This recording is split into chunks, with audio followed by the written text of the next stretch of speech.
오늘 우리가 같이 나눌 말씀은 고린도 후서 10장 1절에서 6절까지 말씀입니다. 한 절씩 교독하겠습니다.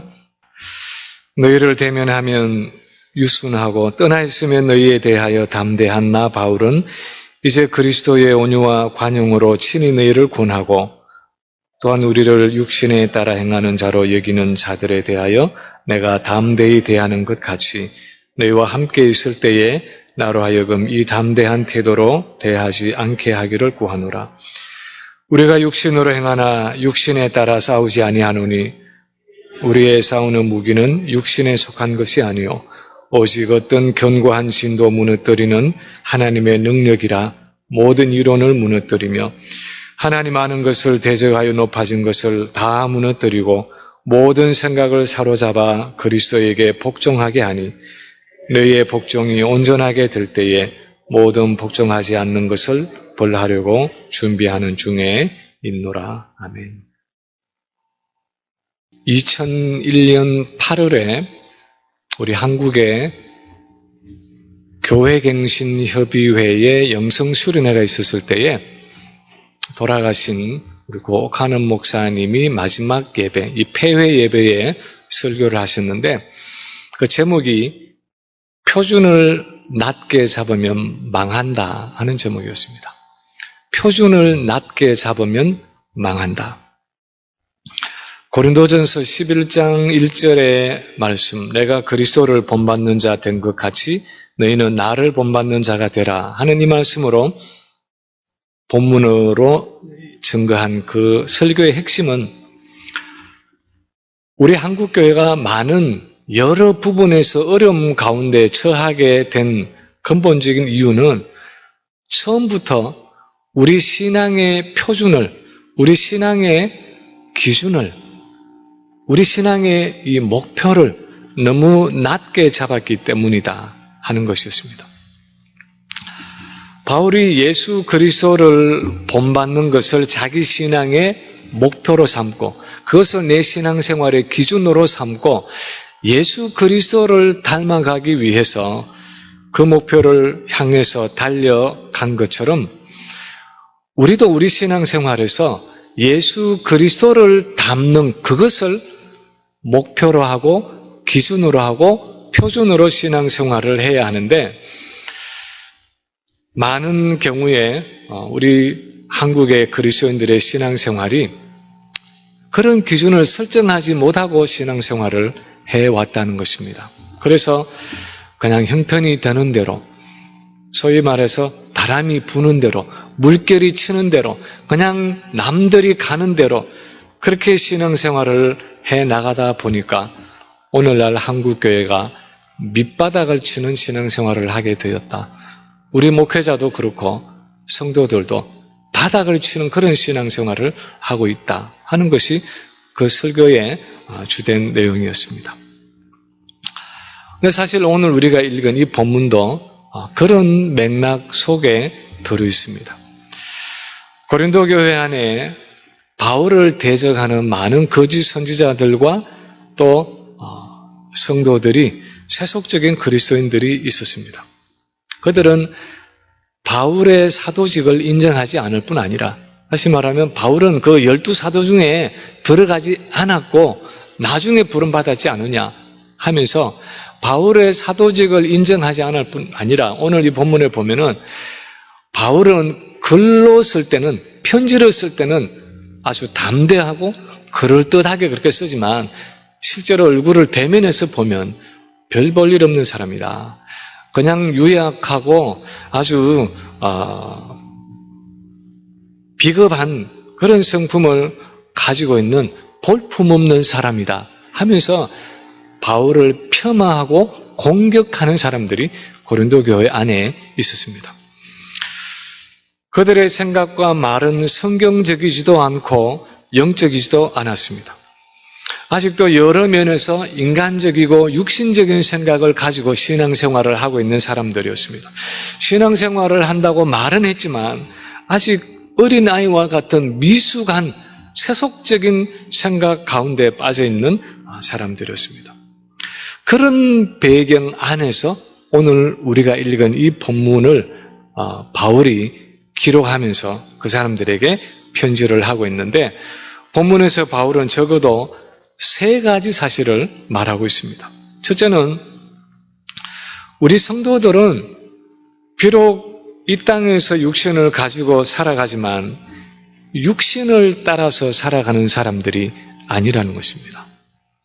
우리는 비록 눈에 보이고 손에 만져지는 이런 육신을, 특히 연약한 육신을 가지고 살아가고 있지만 우리 육신을 따라서 살아가는 사람들이 아니라는 것입니다. 3절에 보면 바울이 이렇게 말합니다.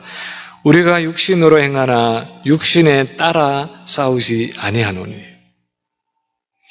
여러분이 성경을 가만 관찰해 보시면 바울이 자기 서신서에서 육신 또는 육체 하는 말을 쓸 때에 그것이 단순히 우리가 가지고 있는 몸이라는 의미가 아니라 이 몸을 가지고 살아가는 우리의 죄악된 실존, 죄악된 사고방식과 삶을 의미한다는 것을 우리가 읽어보면 그 흐름 속에서 알 수 있습니다.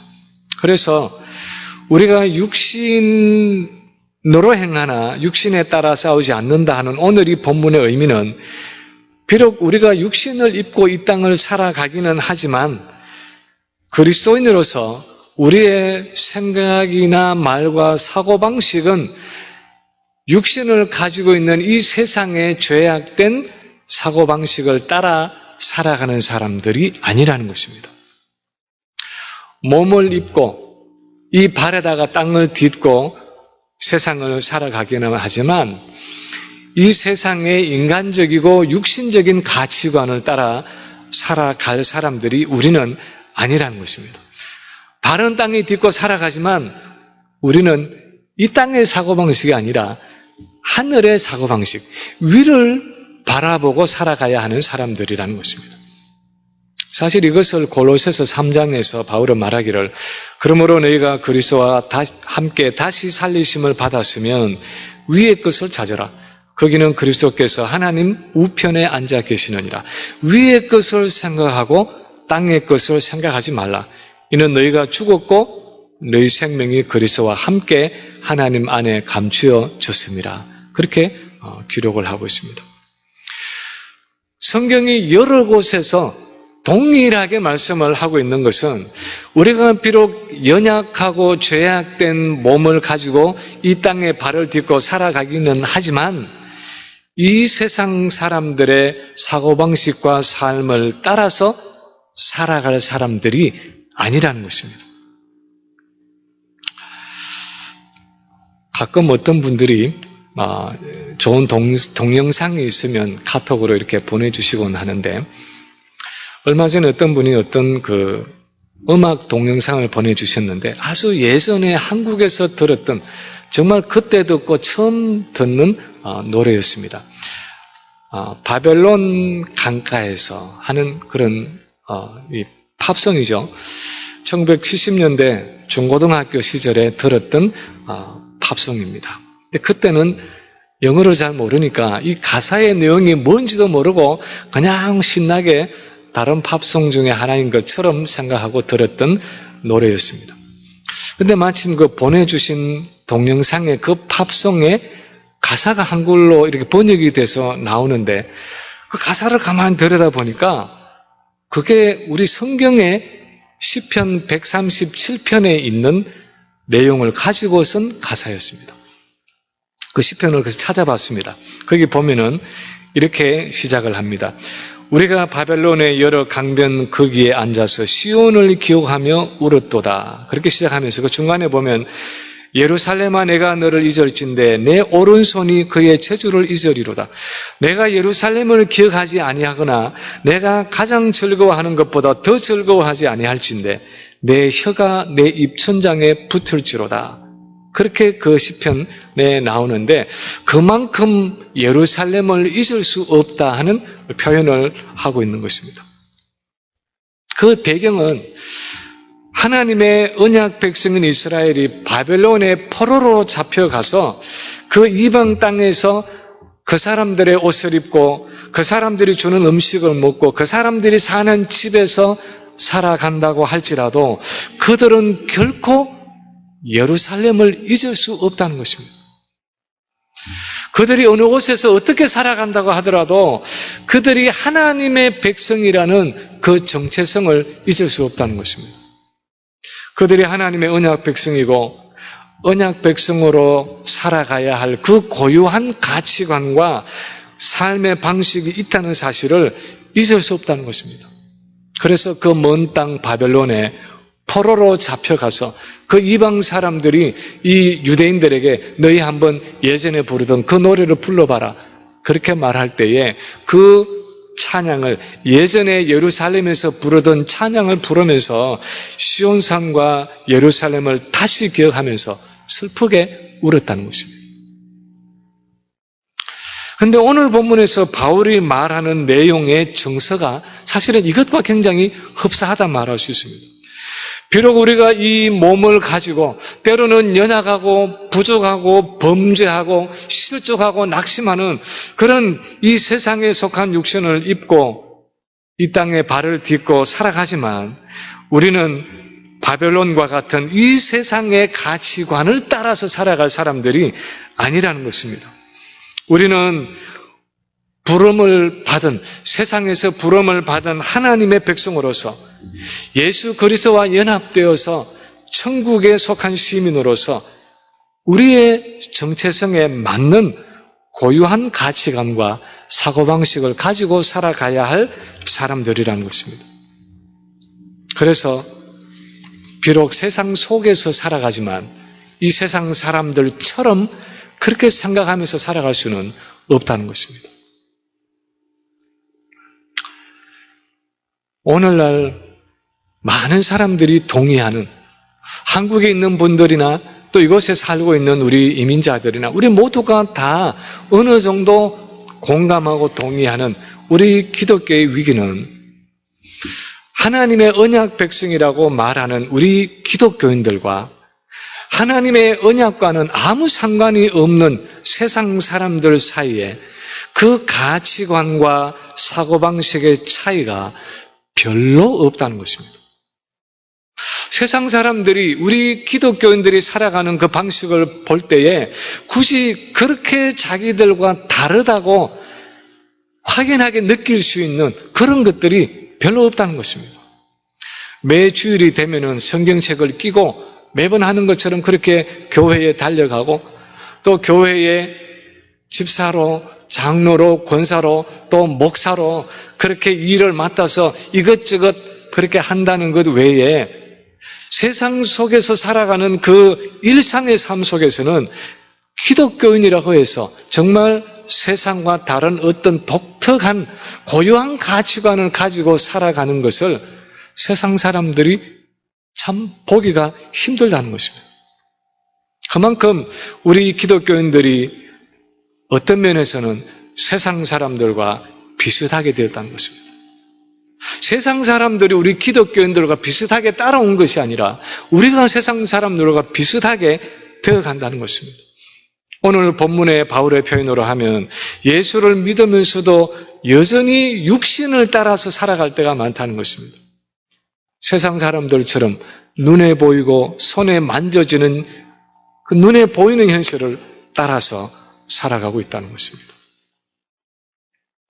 그런데 두 번째로 오늘 본문이 바울이 우리에게 말하는 것은 우리 그리스도인들이 가지고 있는 이 복음이라는 것은 사단의 지인을 파하는, 사단의 견고한 지인을 파하는 하나님의 능력이 있다는 것입니다. 우리가 가지고 있는 복음이라는 것은 사단의 지인을 파하는 능력이 있다는 것입니다. 사실 우리가 이 땅을 살아가면서 때로는 천국 백성으로서 가치관을 타협하고 세상의 방식에 굴복하면서 살아가는 이유 중 하나는 우리가 가지고 있는 이 복음에 순종하며 살아가는 삶에 별로 특별한 능력이 없다고 생각할 때가 많기 때문입니다. 사실은 우리는 예수를 믿으면서도 나름대로 깊은 패배의식 속에서 살아갈 때가 참 많습니다. 예수 믿은 지가 너무 오래되었는데, 나는 모태신앙인데, 나는 50년, 60년 그렇게 신앙생활을 했는데 과연 내 인격은 얼마나 변했고 내 삶은 얼마나 달라졌는가? 특히 내 모든 것을 속속들이 다 아는 내 배우자가 나를 볼 때, 내 자녀들이 나를 볼 때에 과연 나는 예수를 믿었기 때문에 얼마나 변했는가? 내 나름대로 말씀대로 살아보려고 그렇게 애를 써 보았지만 별로 달라진 것이 없는 것 같고, 내 개인의 삶에도 진보를 많이 이루지 못한 것 같지만 남에게 영향력도 미치지 못한 그런 나 자신을 바라볼 때에 우리는 회의에 사로잡힐 때가 있습니다. 나 하나도 바꾸지 못하고 내 자녀, 내 가족 하나도 내가 변화시키지 못하면서 내가 다른 뭘 할 수 있다는 말인가 하면서 낙심할 때도 있습니다. 그런데 오늘 본문 4절에 보면 바울이 말합니다. 우리의 싸우는 무기는 육신에 속한 것이 아니요 오직 어떤 견고한 진도 무너뜨리는 하나님의 능력이 됨이라, 그렇게 말하고 있습니다. 우리가 가지고 싸우는 이 무기, 이 그리스도의 복음은 오직 어떤 견고한 사단의 진도 무너뜨리는 하나님의 능력이 된다, 그렇게 말씀하고 있습니다. 여기서 아마 오직 하는 말을 넣고 있는 것은 그것이 어떤 견고한 사단의 진도 무너뜨리는 오직 유일한 하나님의 능력이 된다 하는 의미일 것입니다. 우리가 살아가는 이 세상에는, 그리고 때로는 우리 자신의 삶 가운데는 좀처럼 드러나지 않고 좀처럼 무너지지 않는 사단의 견고한 진들이 있습니다. 아주 견고한 사단의 요새들이 있습니다. 여러분 중에 기억하시는 분들이 계실지 모르지만 예전에 한국에서 중고등학교 때 봤던 영화 중에 나바로운이라는 영화가 있었습니다. 혹시 보신 분 계십니까? 어렸을 때 별로 그렇게 시골에 살고 이러면서 많은 영화를 보지 못했는데 어떤 영화들은 아주 기억에 생생하게 남는 영화들이 있습니다. 그런데 이 나바로운이라는 영화가 그 중에 하나입니다. 영화의 내용은 그 2차 대전 때에 독일군의 요새가 있었는데 바다 위에 있는 절벽 중간에다가 요새를 만들어 놓은 것입니다.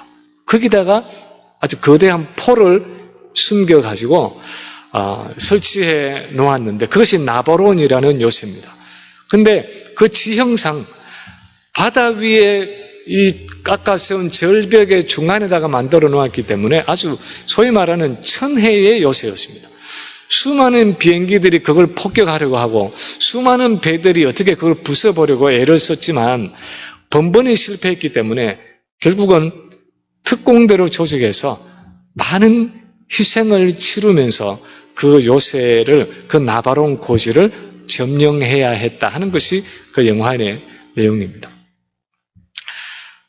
그런데 마침 그렇게 절벽 중턱에 자리 잡고 있어서 그 어떤 무기도 공략할 수 없는 그런 나바로운 고지처럼 사단은 이 세상의 곳곳에 아주 견고한 진을 치고 있습니다. 심지어는 우리 마음 안에, 우리 삶 속에는 물론이고 우리 마음 안에 아주 견고한 진을 쳐놔서 아무리 찢고 무슨 부수고 여러 가지 방법을 동원하는데도 좀처럼 부수어지지 않는 사단의 견고한 진들이 있을 수 있습니다. 아무리 공부를 하고 교양을 쌓고 훈련을 쌓아도 도무지 변하지 않는 그런 우리의 죄악된 본성의 그런 영역이 있습니다. 모든 육신적인 무기를 다 동원해도 무너뜨릴 수 없는 사단의 견고한 요새와 같이 세속적인 가치관이 우리 안에 자리 잡고 있을 수 있습니다. 그러나 그것이 참된 복음을 만날 때는 부수어지고 변화되는 일이 일어난다는 것입니다. 이전에 말씀드린 적이 있지만 교도소 선교회를 창립해서 전 세계에 영향을 미치다가 1212년 4월에 80세의 나이로 세상을 떠난 이 찰스 콜슨의 인생 여정을 보면 어쩌면 견고한 사단의 이 지인을 부수는 복음의 능력을 가장 잘 보여주는 예라고 말할 수도 있습니다. 이 리차드 닉슨의 대통령 특별 고문으로 백악관에서 온갖 권세와 명예를 누리던 이 콜슨은 자기가 가진 정치적인 목적을 위해서는 수단과 방법을 가리지 않는 아주 교만하고 야비한 사람이었습니다. 그분이 했던 여러 말들을 보면 자기의 정치적인 그 야망을 위해서는 자기의 가족이라도 자기 할머니라도 집 밟고 갈 수 있다 그렇게 말할 만큼 아주 참 야비한 그런 인품을 가진 사람이었습니다. 그야말로 사단이 그의 심령 안에 견고한 요새를 건축하고 있는 사람이었다고 말할 수 있습니다. 그런데 워터게이트 사건으로 보좌관 집을 사임하고 나서 자기 친구의 전도를 받게 됩니다. 이 친구가 C.S. 루이스가 쓴 Mere Christianity라는 순전한 기독교라는 책을 읽어주면서 전도를 했는데 그 교만하고 죄악된 자기의 그 모습을 차 안에서 돌아오는 차 안에서 그 전도를 받은 것들을 회상하면서 돌아오는 차 안에서 내가 얼마나 교만하고 죄악된 사람인지를 깨달으면서 차 안에서 걷잡을 수 없는 눈물이 쏟아져 나오는 것을 경험하면서 드디어 예수님을 만나고 그 예수님을 구주로 영접하게 됩니다. 그리고 워터게이트 사건에서 변호사의 그 만류에도 불구하고 스스로 유죄를 인정하고 3년형을 선고받습니다. 그리고 감옥에 있는 동안에 아버지가 세상을 떠나고 아들이 마약 소지범으로 체포되고 온갖 시련을 겪었지만 감옥에서 성경 읽기에 몰두하면서 또 동료 죄수들과 기도 모임을 가지고 내비게이터 선교회의 제자 훈련을 받았습니다. 그러다가 복역 7개월 만에 가석방이 되었을 때 교도소 선교회를 조직하고 세계적으로 이제는 100여 개 나라에 교도소 선교 사역을 위해서 확장해서 사역을 하다가 80세에 세상을 떠났습니다. 복음이 사단의 강력한 지인을 부수는 그런 예를 이 콜슨의 삶에서 볼 수 있을 뿐 아니라 이 콜슨의 삶에 참 특이한 것은 그가 그 똑똑한 머리로 세상에 이 진정한 영향을 미친 것은 대통령 보좌관이라는 세상적으로 볼 때 가장 강력하고 힘 있는 자리에 있을 때가 아니라 사실은 모든 권력을 잃어버리고 사회적으로 볼 때 매장되어서 죄수의 몸이 되었을 때, 그래서 가장 무능하고 힘없을 때 그를 통해서 드디어 그리스도의 능력이 나타나졌다는 것입니다. 사실은 이것이 십자가의 원리였습니다. 십자가의 도의 원리였습니다. 우리가 약할 때 우리를 통해서 그리스도의 강함이 나타나지는 것, 그것이 바로 복음이 역사하는 방식이라는 것입니다. 그래서 우리가 진정으로 우리의 약함을 고백하는, 정말 우리가 진정으로 내가 약함을 고백하고 예수 그리스도의 그 능력과 그 복음이 가지고 있는 능력을 의지할 때에, 그렇게 의지하기만 하면 오늘날도 그 복음의 능력이 우리를 통해서 나타나지는 것을 경험할 수 있다는 것입니다. 그래서 바울은 결론적으로 오늘 본문에서 말하기를 우리는 하나님을 향해서 높아진 우리의 모든 생각을 사로잡아서 그리스도께 복종시켜야 한다 하고 말하고 있습니다. 4절 하반절에 보면은 바울이 이렇게 말합니다. 하나님의 능력이라 모든 이론을 무너뜨리며 하나님 아는 것을 대적하여 높아진 것을 다 무너뜨리고 모든 생각을 사로잡아 그리스도에게 복종하게 하니, 모든 생각을 사로잡아 그리스도에게 복종하게 한다, 그렇게 말씀하고 있는데 이것이 복음이 가지고 있는 목적과 성격을 나타내고 있습니다.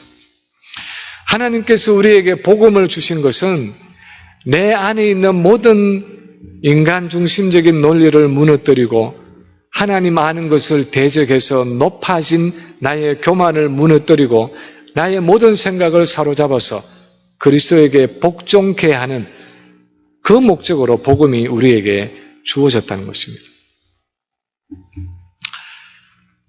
사단이 아담과 하와를 속이고 아담의 범죄를 통해서 죄가 세상에 들어왔을 때에 죄는 우리 인간의 모든 인격과 삶의 구석구석에 파고들었습니다. 죄가 어느 정도로 우리 인간 세상에 깊이 침투해 들어왔느냐? 창세기 6장 5절을 보면 이렇게 기록을 합니다. 여호와께서 사람의 죄악이 세상에 가득함과 그의 마음으로 생각하는 모든 계획이 항상 악할 뿐임을 보시고 땅 위에 사람 지으셨음을 한탄하사 마음에 근심하시고.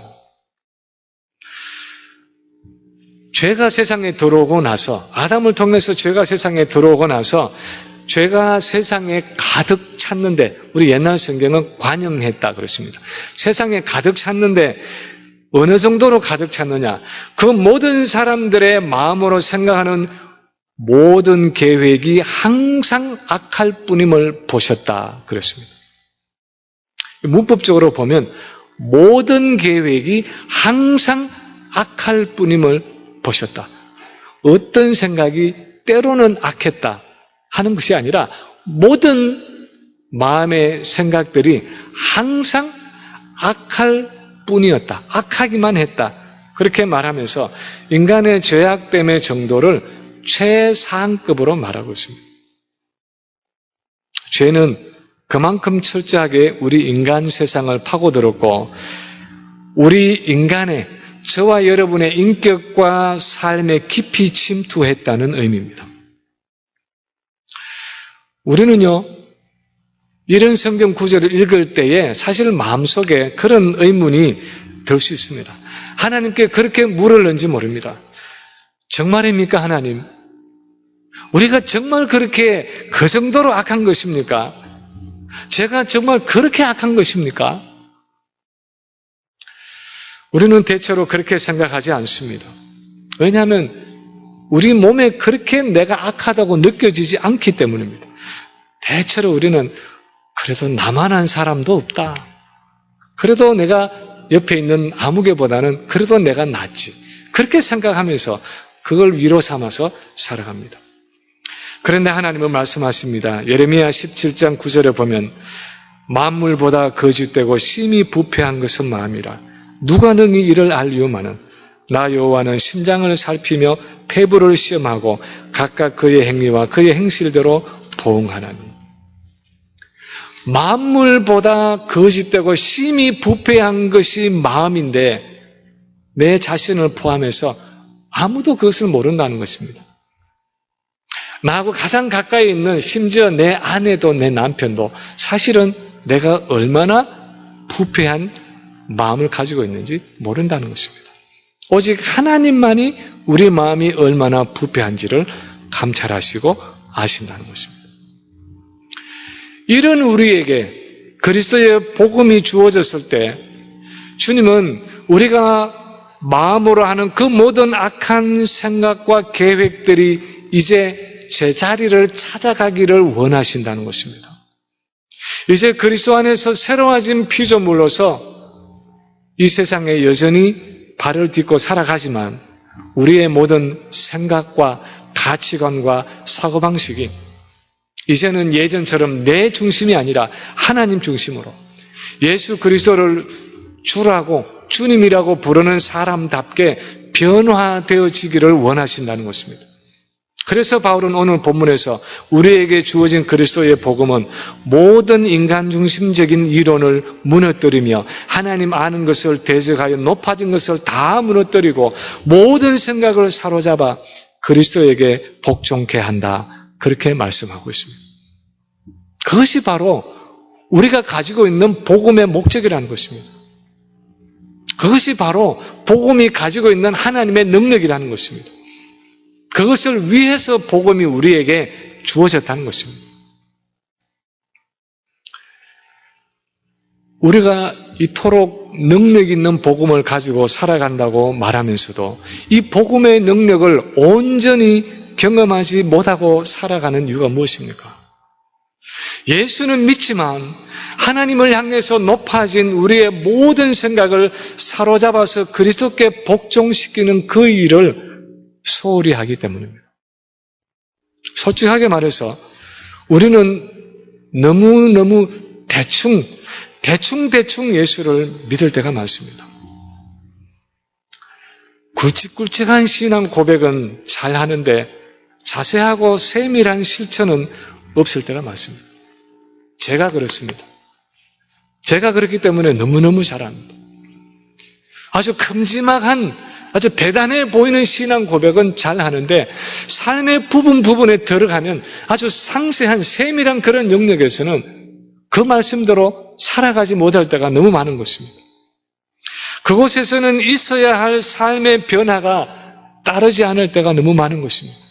그래서 때로는 신앙과 삶이 분리되어 있다는 이야기를 듣습니다. 지난 주일 설교에서도 잠깐 언급을 했지만 이번에 어느 한국 교회에 교인이 10만 명이 되는 그 한국 교회의 목회자 세습에 대한 기사가 일간 신문에, 기독교 신문이 아니라 일반 신문에 났다는 것이 제게는 참 충격적이고 가슴이 아팠습니다. 그런데 그렇게 충격적이었던 이유 중에 또 하나는 그것이 일반 신문에 났다는 것뿐 아니라 그 교회가 한국 교회 중에서는, 그렇게 많은 한국 교회 중에서는 새벽 기도의 영성을 자랑하는 대표적인 교회였다는 사실 때문입니다. 사실은 제가 알기로는 우리 미국의 목회자들이, 사실은 필라에 있는 미국의 목회자들이, 미국 목사님들, 흑인 목사님들이 한국에 초청을 받아 가서 비행기를 타고 거기까지 가서 관광버스를 타고 그 교회의 새벽 기도회를 방문했습니다. 세상에 이런 교회도 있다. 새벽 4시부터 사람들이 새벽 기도를 하기 위해서 모이는데 그 사람의 수가 얼마나 많은지 한꺼번에 다 드릴 수가 없어서 새벽 4시에 드리고 5시에 드리고 6시에 드리고 새벽 기도회를 3부로 드리는 예배가, 이런 교회가 있다. 그런데 그것도 사람들이 너무 많아서 새벽 4시에 드리는 예배를 위해서 새벽 3시부터 와서 줄을 서서 그렇게 들어오는 이런 기막힌 교회가 한국에 있다 하면서 우리가 자랑했던 교회가 그 교회입니다. 그런데 어떻게 그 교회가, 그런 교회가 목회자 세습에 있어서 온 교단의 법을 다 뒤로 하고 우리가 원하는데 왜 안 되느냐?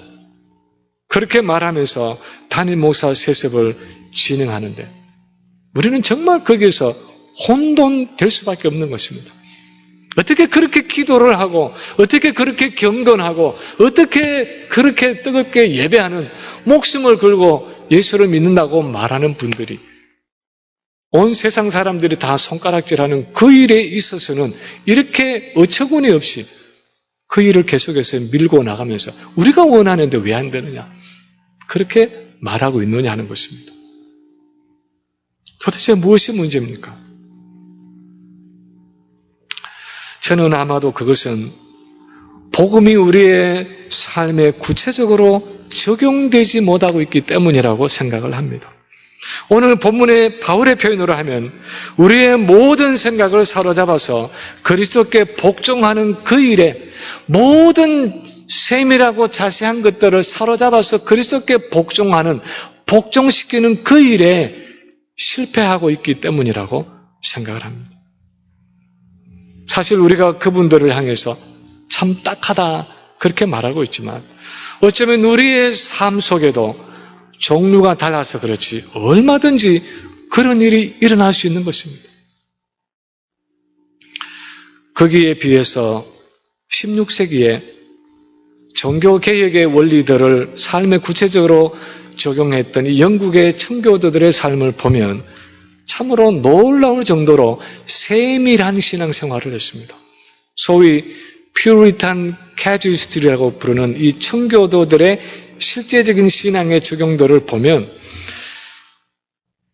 이들은 이 성경에 있는 신앙을 가정의 부부관계와 자녀 교육과 학교, 아이들을 교육하는 그 학교와 내가 일하는 직장과 또 예술과 문화와 정치와 경제와 이 사회 전반에 다 아주 세밀하게 적용하기를 원했습니다.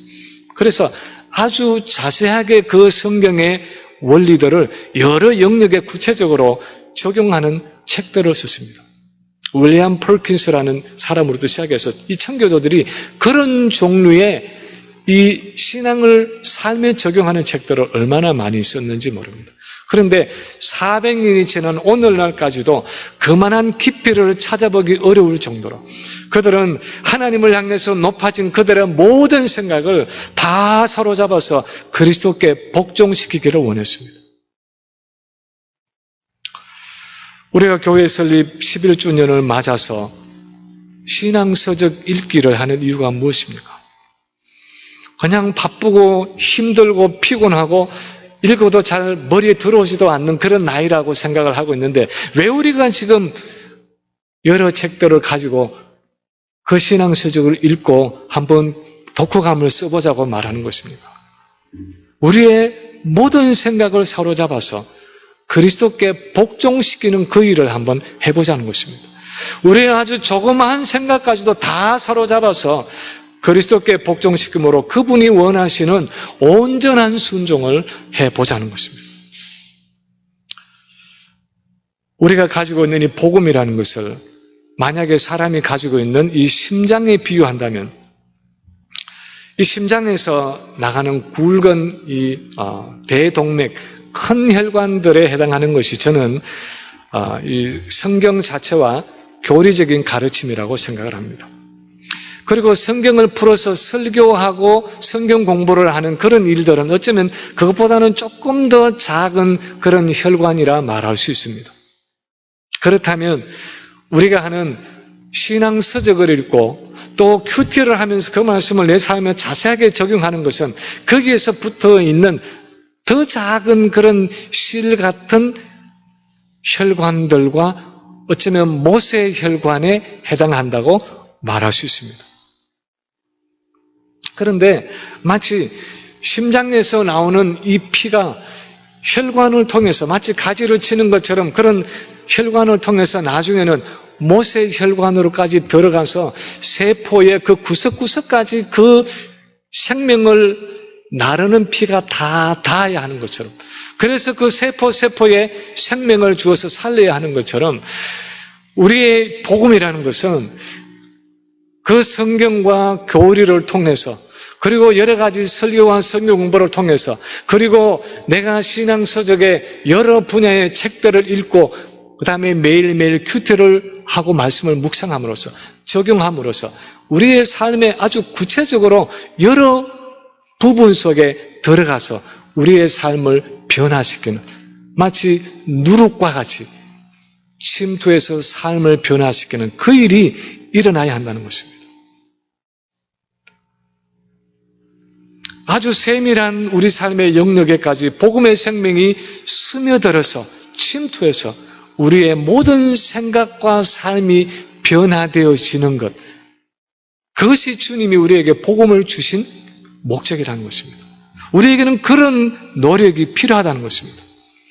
그냥 굵직굵직한 교리를 고백하고 입으로 고백하고 성경의 지식을 아는 것으로 그치는 것이 아니라 신앙서적을 읽고 독후감을 쓰고 큐티를 하면서 복음의 진리를 아주 구체적이고 세밀하게 우리 삶에 적용할 수 있어야 한다는 것입니다. 이제 말씀을 마칩니다. 제가 자주 언급하는 24시간 예수님 바라보기로 주장하는 그 목사님이 하는 사역 중에 하나가 영성일기를 쓰는 것입니다. 매일 일기를 쓰는데 보통 일기가 아니라 예수님을 바라보는 일에 대한 그러니까 24시간 예수님을 바라보는 그 일에 대한 내 하루의 일과를 글로 남기는 것입니다. 마치 이번에 사실 그 40권 선정 도서 중에 하나입니다만은 로렌스 형제나 프랭크 루박 선교사님의 일기처럼 그렇게 주님과 동행한 하루의 삶을 글로 남기는 것입니다. 그것이 영성일기인데 저는 설교 중에서 이 목사님이 왜 그 영성일기를 써야 한다고 말하는지를 설명하는 부분을 들었습니다. 그분의 고백이 이렇습니다. 자기는 3대째 목사의 아들로 태어나서 그 누구보다도 성경을 잘 알고 있는 사람이라고 고백했습니다. 그렇지 않겠습니까? 할아버지 때부터 목사면 얼마나 성경을 집에서부터 잘 배웠겠습니까? 성경을 너무나 잘 알고 있고 수많은 수련회와 부흥회도 참석했고 그런 수련회와 부흥회 속에서 나름대로 성령 체험을 많이 했던 목사님이었습니다. 성령 체험을 했을 뿐 아니라 여러 성령의 은사들도 경험을 한 분이었습니다. 그런데 문제는 그런 것들이, 그런 성경의 지식과 그런 성령의 체험들이, 그런 은사들이 내 신앙 생활 속에서 그것이 지속되지 않더라는 것입니다. 지속적인 변화를 가져다 주지 않더라는 것입니다. 한때는 온 세상을 다 뒤집어서 변화시킬 것 같은 정말 하늘의 별이라도 따올 것 같은 그런 헌신과 결단과 각오를 하지만 그러나 얼마지 않아서 시간이 지나면 다 익숙해지고 타성에 젖어가고 구태의연해지더라는 것입니다. 놀라운 그런 성령의 은사들도 시간이 지나면서 다 자꾸만 타성에 젖어가는 것을 알게 되었다는 것입니다. 그래서 이분은 영성일기를 쓰면서 매일매일 주님과 동행하는 24시간 주님을 바라보면서 그 주님과 동행하는 그것이 유일한 변화의 방법이라고 결론을 내린 것입니다. 매 순간순간 현재적으로 주님을 바라보는 그것이 과거에 어떤 일을, 어떤 체험을 했다는, 어떤 지식을 알았다는 그것이 아니라 현재적으로 주님을 바라보면서 매일매일 동행하는 그것이 은혜를 지속할 수 있는 유일한 길이다 하는 것을 발견한 것입니다. 저는 그분의 결론이 참 일리가 있다고 생각을 합니다. 그리고 그것이 성경적인 성화의 원리라고 생각을 합니다. 우리는 하루아침에 내가 어떤 변화를 이루어낼 것이라고 생각할 때가 많습니다. 마치 바울이 다메섹에서 예수님을 만나서 그의 삶이 완전히 뒤집어진 것처럼 언젠가 주님이 나를 그렇게 만나 주셔서 내 삶이 송두리째 변화될 수 있으면 좋겠다. 내가 한번 그렇게 성령의 뜨거운 체험을 했으면 좋겠다 생각할 때가 많습니다. 그러나 그런 기대 속에서 수십 년을 살아왔지만 때로는 그것이 여전히 소망으로 남아있을 뿐 내게 현실이 되어 있지 않을 때가 많습니다. 오늘 본문에서 바울은 우리 하루하루의 삶 가운데 하나님을 향해서 높아진 우리의 모든 세상적이고 육신적인 생각을 사로잡아서 그리스도에게 복종시키라고 말씀합니다. 그래서 아주 작은 삶의 영역에까지 주님이 우리의 주인이 되시게 하라고 말씀합니다. 그것이 바로 복음이라고 말씀합니다. 그것이 바로 사단의 견고한 지인을 파하는 하나님의 능력이라고 말합니다. 하라기는 평범한 우리 매일의 일상 속에서 이렇게 모든 생각을 사로잡아서 주님이 기뻐하시는 모습으로 주님께 온전히 순복해 함으로 복종케 함으로 복음의 능력을 우리 매일의 삶 속에서 체험하면서 살아가는 저와 여러분의 삶이 되시기를 주님의 이름으로 간절히 축원합니다.